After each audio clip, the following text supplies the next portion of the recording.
Pour comprendre comment fonctionne un moteur à courant continu, il faut d'abord comprendre comment on modifie le sens du courant à chaque rotation.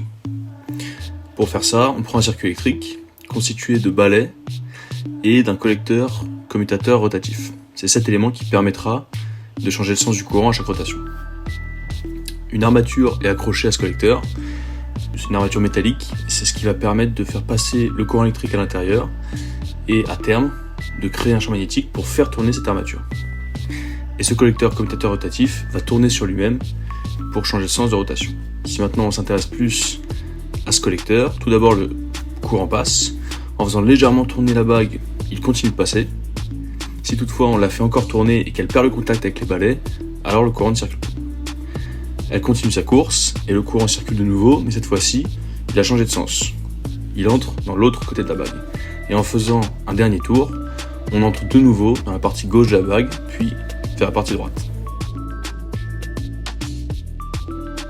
Maintenant que l'on sait comment changer le sens de circulation du courant, on peut détailler le principe de fonctionnement du moteur à courant continu. Pour ça, on reprend l'armature dont on a parlé tout à l'heure, avec le balai et le collecteur commutateur rotatif, et on place cette armature entre deux aimants permanents, un pôle sud et un pôle nord. Simplement, ils ont une forme un peu incurvée. Le courant passe à travers l'armature et donc crée une force qui va entraîner le mouvement de l'armature en rotation. En fait, on a un équivalent d'aimant permanent qui est cette fois-ci plat avec un pôle sud au-dessus et un pôle nord en dessous. Le pôle sud va donc être attiré par le pôle nord de l'aimant de droite et la même chose pour le pôle nord vers la gauche.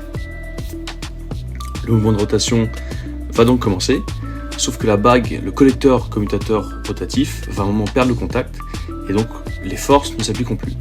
Malgré tout, l'armature a une certaine inertie, donc le mouvement continue un petit peu, le collecteur retrouve le contact avec le circuit et de nouveau des forces s'appliquent.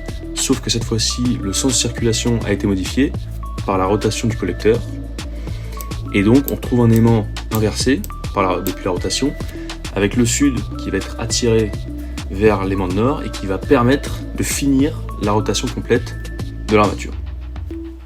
En réalité, un mouvement saccadé comme cela ne serait pas souhaitable et donc pour éviter ce problème, on rajoute une deuxième armature et en réalité on en rajoute en général jusqu'à 6 pour permettre au mouvement d'être le plus continu et le plus fluide possible.